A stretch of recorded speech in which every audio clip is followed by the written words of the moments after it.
Rachid Guéraoui, bonjour. Merci d'avoir accepté notre invitation et bienvenue au podcast FinTech Fair, premier podcast financier qui donne la parole aux acteurs et innovateurs de l'écosystème. Avant de commencer, je vous laisse vous présenter. Bonjour, merci de l'invitation. Alors, je me présente, donc Rachid Guéraoui, je suis professeur à l'École Polytechnique Fédérale de Lausanne, où je dirige un laboratoire d'algorithmique répartie ou de calcul distribué. Alors, mon parcours, je suis né au Maroc, j'ai grandi au Maroc jusqu'à 17 ans, et ensuite je suis allé étudier en France pendant 8 ans à peu près, où j'ai eu un doctorat en informatique. Ensuite, j'ai travaillé un tout petit peu en Suisse, pour aller aux États-Unis, d'abord sur la côte ouest, retour en Suisse, puis sur la côte est, puis retour en Suisse. Et depuis, quasiment sans interruption, je suis en Suisse où je suis professeur à l'EPFL. La petite interruption, c'est que j'étais professeur au Collège de France à Paris, mais j'ai toujours gardé mes attaches à l'EPFL où je suis très, très content et très, très fier d'avoir des doctorants et des étudiants très brillants. La raison pour laquelle on vous reçoit aujourd'hui, c'est pour parler essentiellement de la blockchain. On aimerait comprendre si la blockchain est uniquement liée au Bitcoin, s'il y a une vie pour cette fameuse blockchain après ou avant le Bitcoin. Pour ça, on va déjà commencer par la définition de qu'est-ce qu'une blockchain, son historique et l'usage qu'on en fait aujourd'hui. Alors, la blockchain, une manière de la définir, c'est de penser à un cahier d'opérations ou un cahier de transactions. Alors, je prends toujours le même exemple dans mes interventions sur le sujet. Imaginez un vendeur de tapis à Marrakech qui note tout ce qu'il vend et tout ce qu'il achète. Et plus encore, lorsqu'il vend un tapis, il note à qui il l'a vendu. Et quand il donne un tapis à l'un de ses employés, l'employé note le tapis qu'il a donné à son employé. Et quand l'employé le donne à quelqu'un d'autre ou le vend à quelqu'un d'autre, il le note. Donc tout ce cahier qui va se rappeler de tout l'historique, de tout ce qui s'est fait au niveau des tapis, s'appelle une blockchain. Alors c'est une définition un peu simpliste, parce que le cahier est une unité centrale.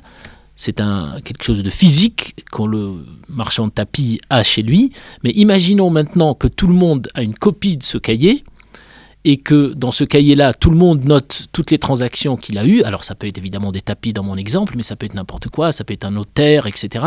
Eh bien, dès que ce cahier-là est décentralisé chez tout le monde et que les transactions sont notées dans le même ordre chez tout le monde, eh bien, on parle d'une blockchain. Pourquoi est-ce qu'on parle d'une blockchain ? Parce que c'est une chaîne de transactions, donc la chain, et en général, on ne stocke pas les transactions une par une, mais on les stocke par bloc. Par exemple, tout ce qui s'est fait lundi, on va le stocker ensemble, tout ce qui se fait mardi, on va le stocker ensemble, etc. Puis on va les chaîner, et quand on va les chaîner, on va avoir cette chaîne de blocs de transactions. Alors j'ai pris l'exemple de tapis, ça peut être des actes notariés, ça peut être des transactions bancaires, etc., comme pour le Bitcoin. Et comment est-ce que ça a commencé, cette blockchain ? Qui a eu l'idée de faire ça et surtout pourquoi ?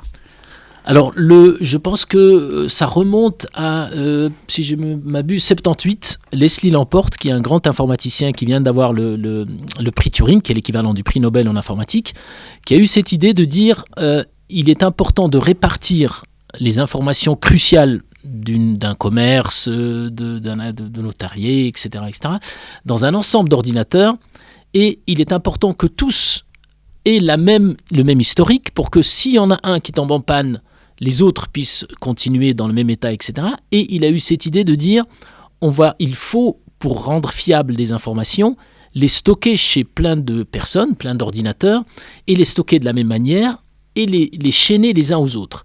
Donc c'est un article qui est paru en 78 par Leslie Lamport, c'est lui qui a eu cette première idée. Et c'est bien plus tard que le fameux dénommé Nakamoto a utilisé cette idée dans Bitcoin, consciemment ou pas.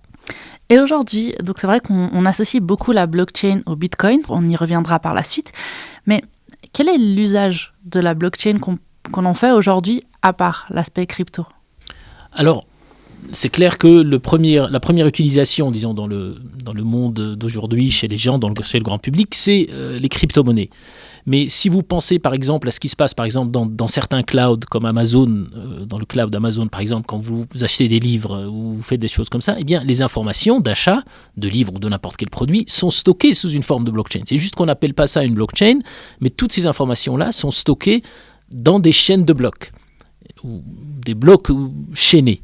Et en fait, c'est une application de la blockchain. Certains notaires, dans certains pays d'Afrique par exemple, comme il n'y a pas de système très très structuré, commencent déjà à utiliser les moyens informatiques pour stocker qui a vendu telle maison à un tel, etc., sous une forme de blockchain. Donc il y a aujourd'hui des utilisations, des applications. Évidemment, ce n'est pas toujours appelé blockchain. Le mot blockchain a été beaucoup popularisé par l'avènement de Bitcoin et des crypto-monnaies. Est-ce que, par analogie, on pourrait prendre l'exemple de comptabilité, d'un système de comptabilité qu'on mettrait sur différents ordinateurs dans l'entreprise? Est-ce qu'on pourrait dire que c'est une blockchain?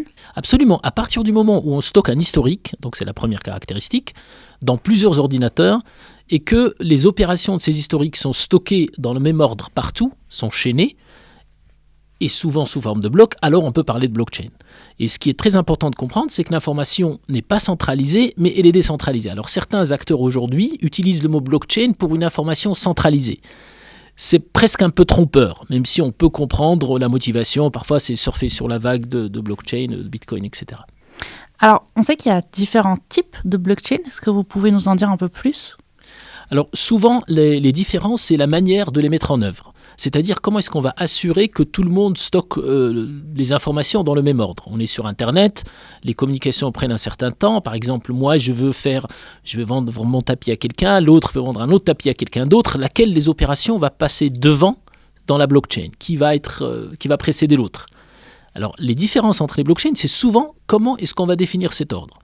Dans l'algorithme original de Bitcoin, il y a une certaine manière de le faire, qui consiste à élire un leader, etc., qui s'avère être énergivore. Dans Ethereum, il y a d'autres manières de faire qui sont beaucoup moins énergivores aujourd'hui, puis il y a tout un tas d'autres techniques qui ont été proposées. Donc la différence, pour répondre à votre question, c'est comment ordonner les opérations dans la chaîne de blocs.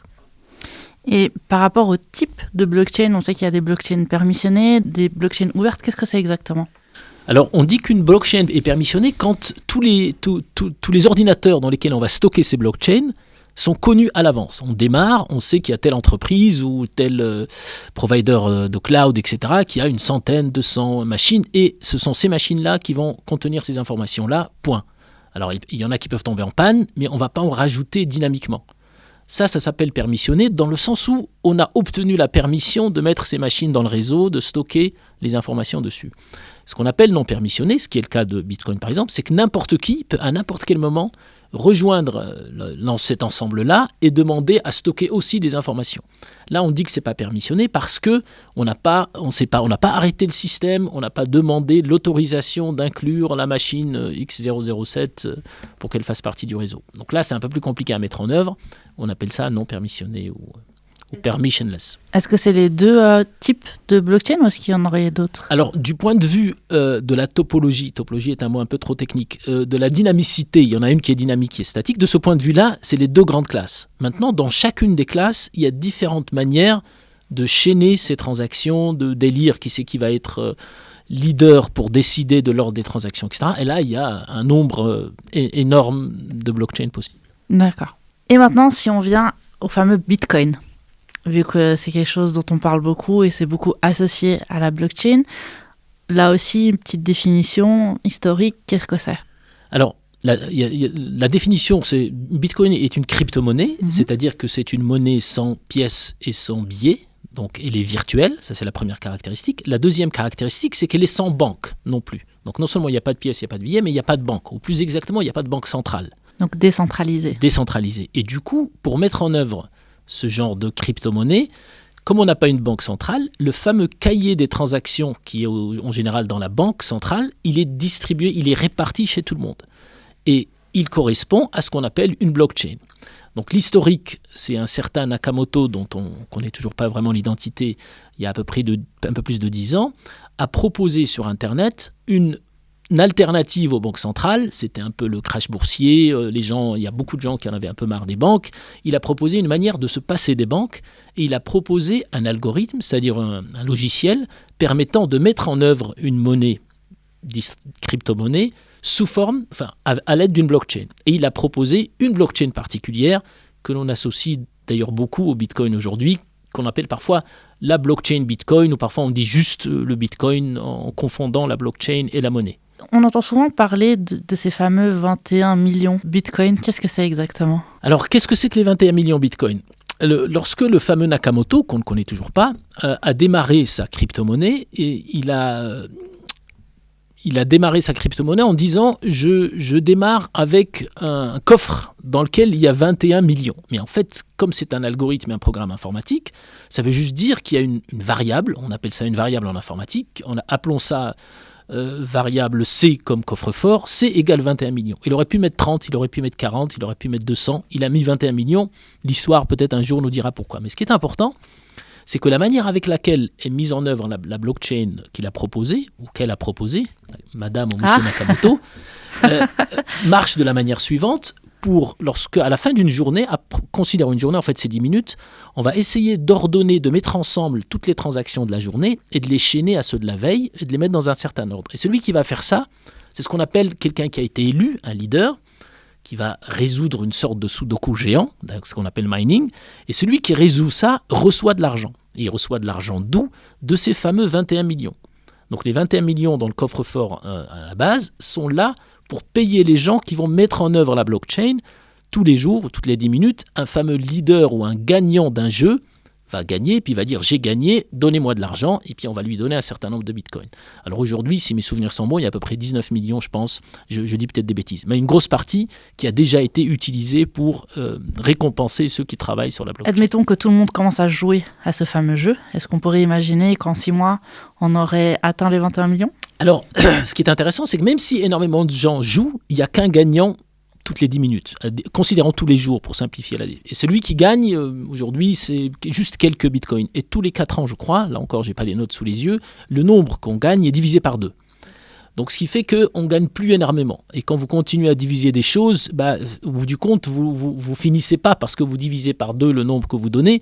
Donc, on a encore plusieurs années avant qu'on arrive à dilapider, à finir ce qu'il y a dans le coffre-fort. Et quand bien même on le ferait, rien n'empêche qu'une nouvelle version de la blockchain du Bitcoin, quelqu'un d'autre ou Nakamoto qui irait à Pétré, dirait aujourd'hui, comme on n'a plus d'argent dans le coffre, pour récompenser les gens qui chaînent les blocs d'opération, on va prélever des taxes sur les opérations.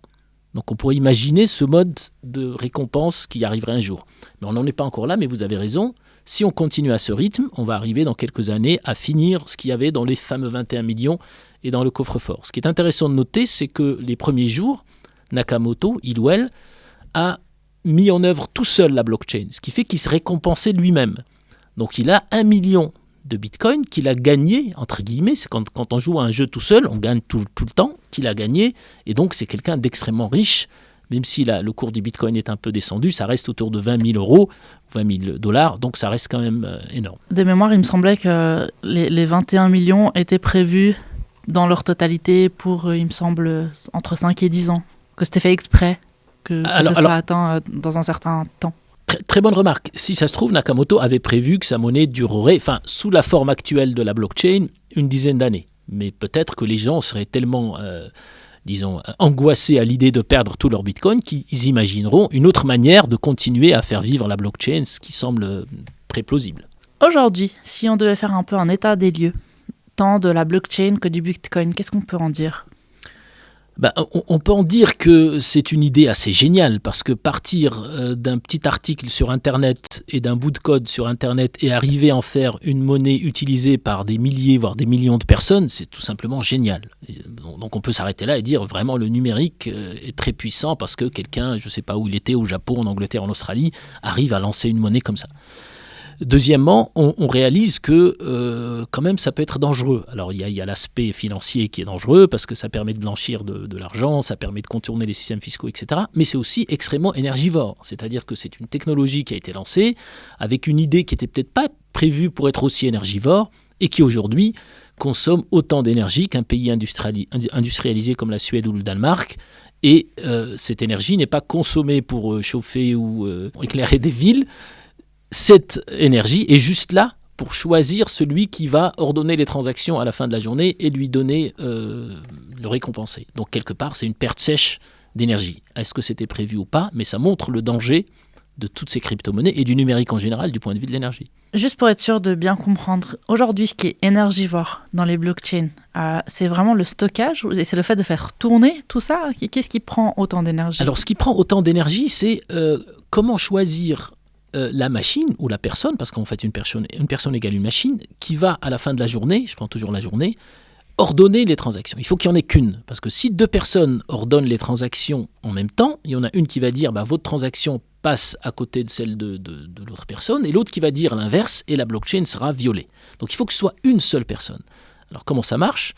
Les gens qui veulent participer à ce jeu, dont on a parlé tout à l'heure, ils font quoi ? Ils remplissent une sorte de sudoku géant. C'est vraiment ça, ce qu'on appelle le mining. Il y a des gens qui utilisent leurs ordinateurs pour faire du mining. Mining, c'est quoi ? C'est résoudre un problème mathématique extrêmement difficile, comme remplir un sudoku. Mais le problème, c'est que c'est tellement grand, ce sudoku, que ça prend une énergie dingue. Vous mettez votre ordinateur, vous le branchez pour qu'il joue à ce jeu, et bien vous allez voir votre facture d'électricité grimper au plafond parce que ça consomme énormément d'énergie. Et pour avoir une chance de gagner, vous avez intérêt à utiliser un ordinateur très puissant ou à mettre plein d'ordinateurs ensemble. La facture d'électricité augmente encore plus. Alors parfois on entend des gens qui dans des hôpitaux ou dans l'université, etc., utilisent les moyens informatiques de l'établissement dans lequel ils sont pour faire du mining. Et en fait, c'est ça la déperdition énergétique. Donc c'est pas pour stocker, c'est juste pour gagner le plus rapidement possible à un jeu genre Sudoku électronique. Mais le stockage en soi, c'est pas ça le vrai problème. Non, le stockage, aujourd'hui, c'est clair que ça prend de la place, mais c'est pas du tout ça qui consomme le plus d'énergie. C'est vraiment cette technique d'élection, on appelle ça une élection de leader ou d'orchestrateur qui à la fin de la journée va ordonnancer les transactions. Plus ça va, plus ces systèmes, plus ces centres de données consomment de l'énergie. Quand vous regardez un film sur streaming, ça consomme beaucoup d'énergie. Mais ça n'a rien à voir avec ce que consomme le Bitcoin aujourd'hui pour résoudre ces problèmes. Et ce qui est paradoxal ici, ou étonnant, c'est le côté inutile. Quand vous regardez un film, on peut estimer que ce n'est pas très important, mais quelque part, vous regardez un film. Alors que le jeu qui est joué par les mineurs Bitcoin, c'est complètement inutile. C'est vraiment faire un sudoku dont tout le monde se fiche. Donc il y a un côté complètement dérisoire et inutile. Et il y a des alternatives qui ont été proposées aux 4 coins du monde, y compris à l'EPFL, pour dire on n'a pas besoin d'utiliser cette technique-là, on peut en utiliser d'autres. Donc vous avez raison, le numérique de manière générale est énergivore, mais le Bitcoin est 100 000 fois plus énergivore que le fait de regarder une vidéo.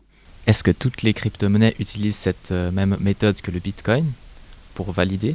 Ou est-ce qu'il y a d'autres méthodes ? Donc vous avez déjà un petit peu répondu à la question en disant que le PFL travaille sur une autre méthode.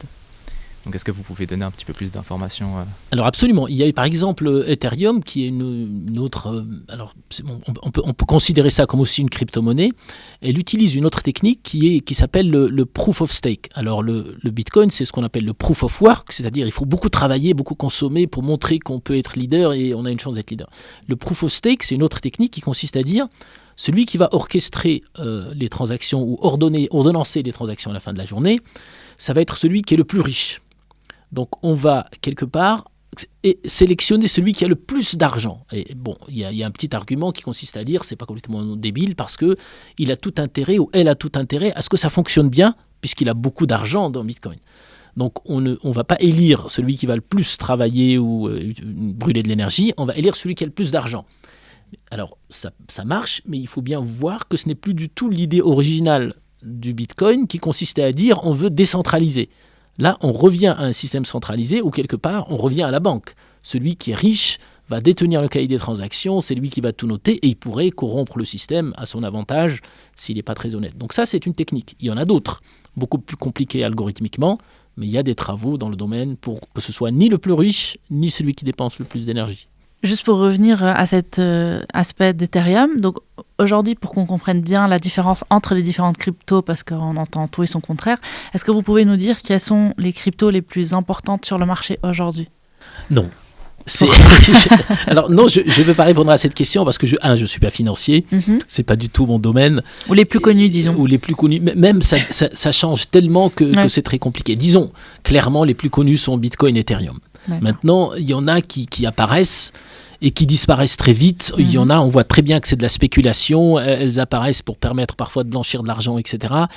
Et je ne sais même pas sur quels critères me baser pour dire celle-là, elle est très importante, celle-là, elle n'est pas importante. Disons, celles qui semblent les plus pérennes sont clairement le Bitcoin et Ethereum. Pour le moment. Pour le moment, voilà. Mais je pense qu'il y en aura d'autres. Certains États parlent d'introduire des monnaies virtuelles. Alors, ce n'est pas vraiment des crypto-monnaies, mais des monnaies virtuelles, même si parfois ces États-là appellent leur monnaie future des crypto-monnaies. Souvent, ce qu'ils veulent dire, c'est qu'il n'y aura pas de pièces et pas de billets, mais quand même il y aura la banque centrale qui va tout contrôler. C'est les fameux CDBC. Voilà, exactement. Donc là, c'est une alternative un peu, on triche un peu parce qu'en fait, ce n'est plus du tout l'esprit de la crypto-monnaie puisqu'il y a une banque qui va tout contrôler. Alors maintenant, si c'est un ensemble de banques, peut-être qu'on va être dans un modèle hybride entre la crypto-monnaie complètement décentralisée et une banque centrale qui dirige tout. Je n'ai rien contre les banques centrales, hein. Je dis juste que ce ne serait pas vraiment la définition du concept. Pour être sûr d'avoir bien compris, les CDBC donc, sont techniquement des cryptos, mais elles ne le sont pas dans la philosophie, c'est ça? Exactement. On pourrait les rendre vraiment des crypto-monnaies si on décentralisait la manière d'ordonnancer les transactions à la fin de la journée, si on adoptait des techniques d'élection de leaders, etc. etc. C'est tout à fait faisable techniquement, mais ça pose des problèmes politiques parce que ça veut dire que la banque qui va émettre cette monnaie va perdre le contrôle. Évidemment, je peux comprendre que ce n'est pas le but de la banque en question. Donc, on a souvent entendu parler de smart contracts, de NFT, etc. Ce genre d'opérations sont faites essentiellement sur l'Ethereum et non pas le Bitcoin. Alors, ce n'est pas des contraintes, disons, Qu'est-ce qui fait smart, voilà. Alors, ce qu'on appelle les smart contracts, c'est en fait comme si vous, au lieu de noter une transaction, un tel vend un tapis à un autre ou un tel envoie 10 euros à l'autre, eh bien la transaction, l'opération, ça devient un programme informatique. D'accord ? Donc ça devient beaucoup plus sophistiqué. Donc on ne va plus seulement dire Rachid donne à Manu 10 bitcoins, etc., mais ça va être un programme disant, par exemple, si Rachid a $10, et si Manu a fait ceci, et s'il pleut, et si le cours de l'or est ceci, et il faut faire telle transaction. Donc ça devient vraiment un programme. Et là, ça devient un peu plus compliqué parce qu'il ne suffit plus d'ordonnancer des transactions, il faut ordonnancer des programmes informatiques qui peuvent dépendre les uns des autres, donc ça devient un peu plus compliqué. Et la technologie d'Ethereum permet de gérer cela, disons, pas trop mal. Surtout la technologie actuelle qui semble contourner le problème d'énergie, etc. Mais ça pourrait être fait avec des bitcoins. En fait, c'est des choses qui sont presque orthogonales. Soit on stocke des opérations, soit on stocke des programmes, et ensuite, soit on ordonnance avec Proof of Stake, soit on ordonnance avec Proof of Work, soit c'est permissionless, soit c'est permissioned, etc. C'est presque des dimensions, presque, je dis bien, orthogonales, indépendantes. Alors, vous parliez tout à l'heure d'alternatives aux solutions énergivores qui sont développées par le PFL. Dites-nous-en un peu plus. Alors, il y a plusieurs laboratoires de l'EPFL qui travaillent sur ce sujet, dont le mien, et certains de mes doctorants sont très intéressés par ce genre de sujet, et ils ont inventé un algorithme. Alors, on appelle ça un algorithme. Donc, l'algorithme, c'est l'état du programme avant de l'écrire. D'accord ? C'est quand on va au tableau pour écrire les opérations avant. Donc, ils ont proposé un algorithme qui fait la chose suivante. Donc, rappelons-nous que le but, c'est d'ordonnancer les transactions. Et le but d'ordonnancer les transactions, c'est pour éviter que quelqu'un triche. D'accord ? C'est pour éviter que moi, par exemple, je dise, j'ai 10 euros ou j'ai 10 bitcoins, je vous les donne à vous et je les donne en même temps à votre collègue. Donc, ça s'appelle le double payment. Et c'est très important de s'arrêter sur ce problème parce que l'article qui a lancé le bitcoin est un algorithme qui résout ce problème. Donc, si vous allez lire l'article de Nakamoto, c'est exactement ça le problème. Comment éviter le double payment en étant décentralisé ? Le bitcoin résout ce problème en élisant un leader qui va dire non, Rachid a déjà donné les 10 euros, il ne peut pas le donner à quelqu'un d'autre puisqu'il n'y a qu'une seule personne qui ordonnance. Est-ce que vous me suivez ? Ça va ? Donc la solution proposée par certains doctorants de l'EPFL est la suivante. Elle consiste à dire, si Rachid veut donner 10 euros à quelqu'un, il va le crier très fort. Alors le crier très fort sur un réseau, c'est envoyer un message à plein de gens en leur disant je veux donner 10 euros à quelqu'un. C'est le principe même de la blockchain. C'est le principe. Donc on appelle ça parfois un message de gossip. C'est comme si on prend un haut-parleur puis on hurle je veux donner 10 euros. Et si ensuite je veux donner 10 euros à quelqu'un d'autre, les deux personnes à qui j'ai envie de les donner pour tricher, au lieu de prendre quelque part ma parole pour argent comptant, si j'ose dire, en se disant de toute façon il y a un mécanisme d'élection de leader, de Sudoku qui va gérer ça, elles vont être plus prudentes. Ce qu'elles vont faire, c'est qu'avant que vous acceptiez mes 10 bitcoins, vous allez sélectionner de manière probabiliste, on dit randomisée en informatique, mais de manière au hasard, quelques personnes sur le réseau et vous allez leur dire, est-ce que vous avez entendu Rachid donner ces 10 euros à quelqu'un d'autre ? D'accord ? Et l'autre personne à qui j'ai promis aussi de l'argent va faire la même chose. Et on peut démontrer mathématiquement que si vous allez chercher des personnes au hasard, et si l'autre personne à qui j'ai envie de donner aussi le même argent choisit des personnes au hasard, il y a une probabilité très grande pour que vous tombiez sur une intersection non vide. Une sorte de témoin qui va dire « Attention, il est en train de tricher ». Un témoin commun, vous dites ? Un témoin commun. Et on peut montrer mathématiquement que ça revient presque à la même chose que si on avait élu une banque ou une personne qui va vraiment départager et dire il a triché. Donc je résume, Bitcoin, Ethereum essayent d'élire une personne par jour qui va jouer le rôle d'arbitre, éviter la triche. La proposition de ces jeunes brillants chercheurs de l'EPFL, c'est de dire, au lieu d'élire une personne, on va prendre au hasard un sous-ensemble de personnes du réseau, par exemple une dizaine, et ces 10 personnes, si je veux tricher et vous donner de l'argent à vous, les personnes que vous allez choisir vous et les personnes que vont choisir quelqu'un d'autre à qui j'ai envie de mentir, il y a une forte probabilité qu'il y ait quelqu'un en commun. Alors ça semble presque étonnant parce que le réseau est très grand et on est juste en train de choisir un petit nombre, mais comme on choisit ces nombres au hasard, complètement au hasard, il y a une probabilité forte que je me fasse coincer. Et du coup, je ferai très attention à ne pas tricher parce que si je triche et je me fais coincer, eh bien, je vais me faire éjecter du réseau, on risque de me prendre mes sous, etc. etc. Donc, c'est un petit peu comme si on mettait des radars sur une autoroute et on ne vous disait pas où ils étaient. Si on vous dit où ils sont, c'est facile de tricher. Mais si on ne vous dit rien, ben, vous avez très peur. Donc, c'est ça l'idée du hasard, de prendre quelques personnes au hasard au milieu. D'accord ? J'espère avoir donné une petite aperçu de ça. C'est un peu plus compliqué, mais c'est un peu l'idée. Ouais. Qu'est-ce que vous dites à quelqu'un qui vous dit « mais finalement, on peut tricher ?»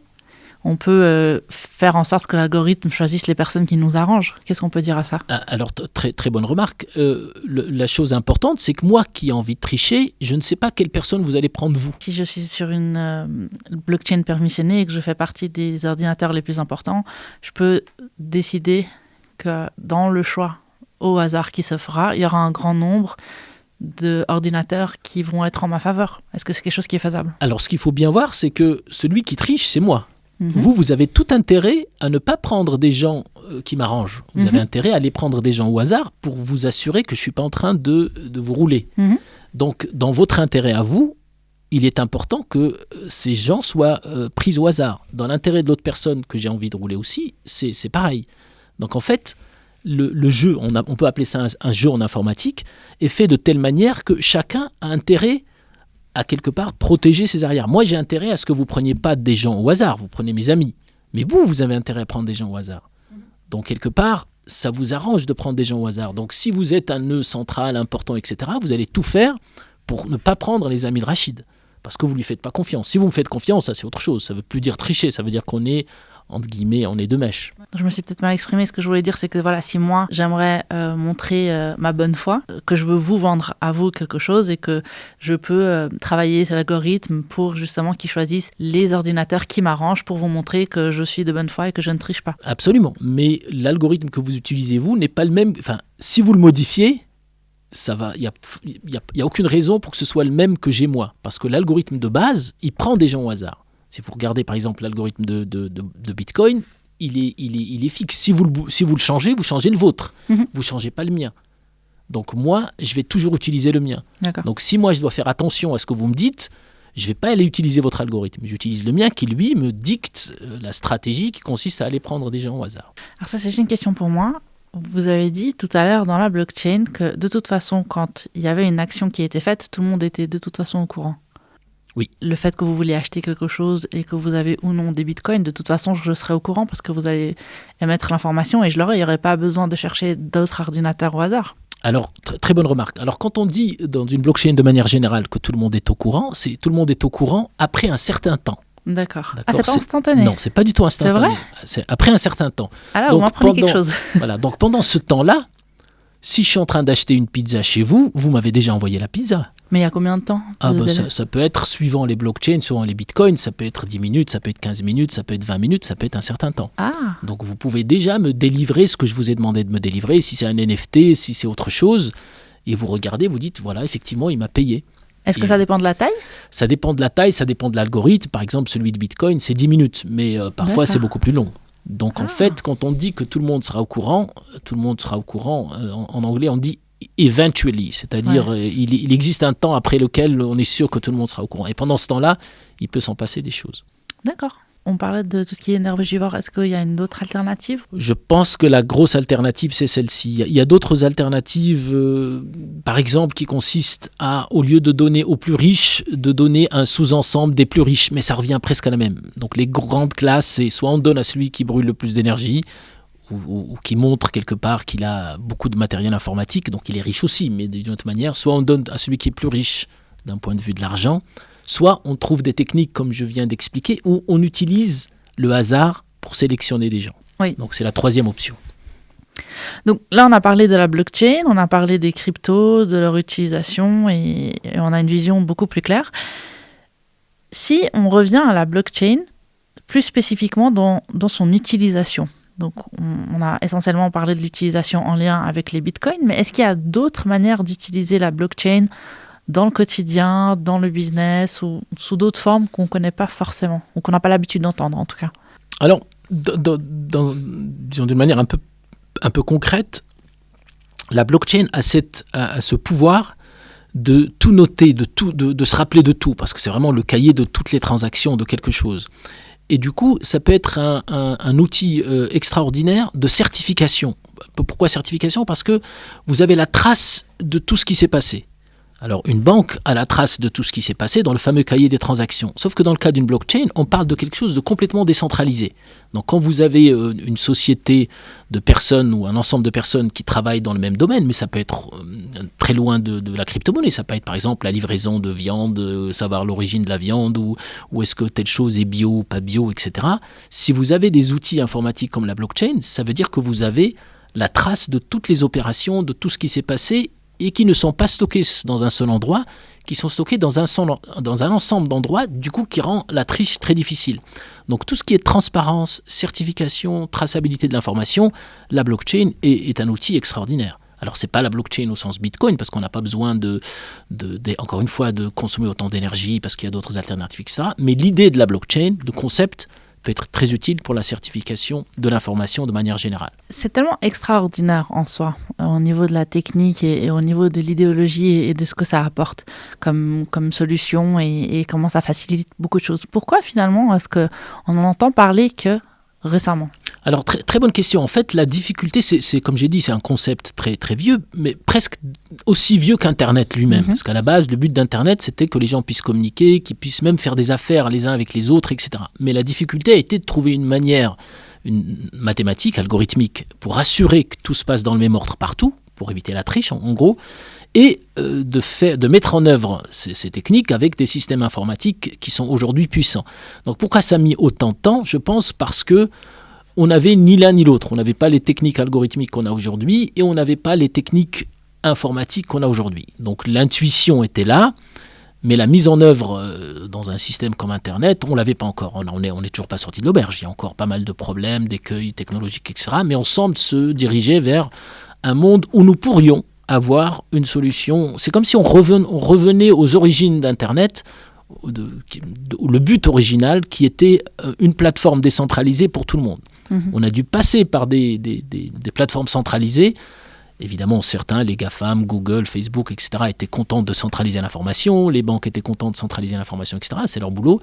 Mais aujourd'hui, on a les moyens technologiques qui nous permettraient d'avoir une solution complètement décentralisée à plein de problèmes et peut-être de réaliser le rêve des concepteurs initiaux d'Internet qui étaient complètement décentralisés, l'informatique et pas seulement l'échange de mails, mais vraiment le numérique au sens large. Ce qu'on appelle le Web 3 aujourd'hui. Ce que certains appellent le Web 3 aujourd'hui, absolument. Certains. Voilà. Et finalement, dans cette blockchain, donc on a vu qu'il y a beaucoup de bonnes choses à en tirer, et puis il y a une vraie plus-value, certes. Mais quels sont finalement les points faibles qu'elle a aujourd'hui, ou les points d'amélioration ?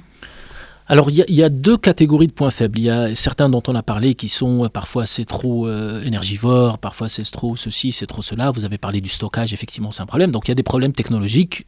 On commence à voir les solutions. Elles sont beaucoup, ces solutions, dans les laboratoires de recherche, mais je pense qu'elles vont finir par aller dans le public, dans le domaine grand public. Mais il y a d'autres problèmes. Ce sont, les potentialités de contournement de systèmes centraux, de systèmes étatiques, etc. À partir du moment où il n'y a plus personne qui a le contrôle sur, sur une monnaie ou sur des actes notariés ou sur des transferts de produits, etc., eh bien, ça ouvre aussi la porte peut-être à gruger le fisc, à faire tout un tas, à blanchir de l'argent de la drogue, etc. Donc il y a un danger clair qui parfois, ce danger, il peut devenir quelque chose d'important. On explique que beaucoup de gens ont utilisé la blockchain pour transférer de l'argent aux Ukrainiens ou aider les Ukrainiens à acheter telle ou telle chose. Donc on peut estimer que c'est bien, mais ça peut être aussi vu comme une manière de contourner les systèmes, disons, sans trop contourner la loi, quoi. Donc il y a quelque chose à faire dans ce sens pour pouvoir faire des blockchains peut-être responsables, même si c'est décentralisé, qu'il y ait quand même des gens derrière qui soient responsables si la blockchain est utilisée pour la fraude. Est-ce que vous n'avez pas l'impression qu'on est en train de vivre une époque où il y a un peu tout un... Moi, j'aime bien appeler ça le darwinisme financier qui est en train de se mettre en place, ou alors on peut dire une main invisible, enfin en tout cas un tri qui est en train de se faire justement des solutions un peu moins sérieuses qui fait que ça va laisser place finalement juste aux organisations les plus sérieuses et puis que ce sera les nouvelles autorités du Web3 ? Alors, vous avez absolument raison. Je pense que c'est vrai pour la blockchain, mais c'est vrai pour tout le domaine de l'IT, toute l'informatique, etc. Il y a eu de l'argent gratuit pendant longtemps, parce que les taux d'intérêt étaient à zéro. Donc, les gens avaient beaucoup d'argent, ils essayaient d'investir à droite et à gauche, c'était comme s'ils jouaient à la loterie. Donc, ils ont investi dans tout un tas d'entreprises, parfois des charlatans qui faisaient un peu n'importe quoi. Et ce que vous appelez darwinisme, c'est peut-être un atterrissage un peu pour dire, écoutez, maintenant, si vous voulez de l'argent, il faut que vous ayez des clients, il faut que vous ayez un business plan clair, etc. Et peut-être que ça va permettre d'éliminer quelques charlatans. Alors, tout ce qu'il faut espérer, c'est que ça n'élimine pas non plus des gens qui avaient de très très bonnes idées, mais qui avaient encore besoin d'un peu de temps pour maturer leurs idées, etc. Mais probablement qu'on va filtrer beaucoup de fausses bonnes idées ou d'idées complètement nulles. Alors justement, comment est-ce que vous voyez l'évolution de tout ça ? On aime bien ici dans cette émission se fixer à horizon 2030, mais peut-être que vous avez un autre horizon temps, mais commençons déjà par 2030. Donc c'est dans 7 ans, c'est presque demain. Comment est-ce que vous voyez évoluer les choses ? Est-ce qu'il y a peut-être des tendances que vous avez vues ? Des choses qui se dessinent, qui se profilent ou pas encore ?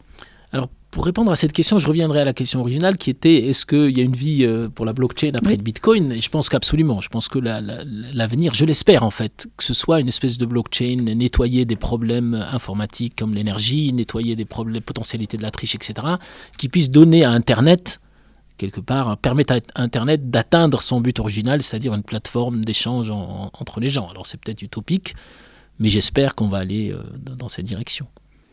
Et donc, si on devait imaginer 2030, qu'est-ce que ça donnerait ?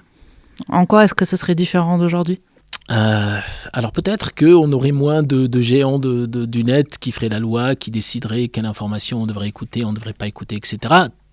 Tout en évitant, je l'espère, l'anarchie de l'information, la désinformation, etc. Et peut-être que des plateformes comme blockchain, je l'espère, nous permettraient à la fois de nous passer des géants du net aujourd'hui, et en même temps de responsabiliser les gens qui partagent l'information, parce qu'on pourra aller leur dire attention, cette information qui est fausse, qui a causé telle et telle personne à ne pas se faire vacciner, etc., elle vient de toi, donc il faut que tu payes en tant que personne de la désinformation que tu as causée. Donc encore une fois, la traçabilité de la blockchain. Une responsabilisation des fake news. Ah, des gens, ouais.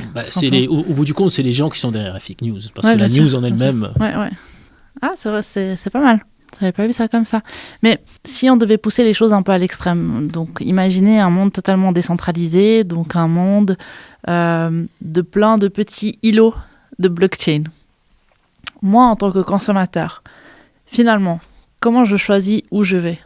Dans quelle blockchain je vais ? Et pourquoi j'irais celle-là plus qu'une autre ? Moi, ma théorie personnelle, c'est la confiance et le marketing. Certaines blockchains vont simplement mieux réussir parce qu'elles auront fait un meilleur exercice de communication dessus. Est-ce que vous avez peut-être une autre vision ? Non, je pense que vous avez raison, c'est la confiance. Après, les gens qui font le meilleur marketing ne sont pas forcément ceux qui ont le meilleur produit. Bien sûr. Donc peut-être que... Mais ça, on ne sait pas forcément. Voilà, et peut-être que instruire les gens et leur faire comprendre qu'est-ce que c'est que ces problèmes de blockchain, qu'est-ce que ça veut dire vraiment, etc., permettrait d'avoir des consommateurs un peu plus affûtés, un peu plus aiguisés, qui pourront eux-mêmes dire « Ah oui, non, mais ceux-là, ils consomment par exemple trop d'énergie, et pour moi, c'est important que ce soit une blockchain bio. » verte, donc ou une blockchain je puisse compter dessus pour ceci ou cela. Et je pense que la clé, c'est vraiment l'évolution du consommateur, que le consommateur, entre guillemets, comprenne quels sont les enjeux, comment ça marche, au moins ait une petite idée de comment ça marche pour pouvoir choisir la meilleure la plus fiable et la plus écolo ou la moins énergivore, etc.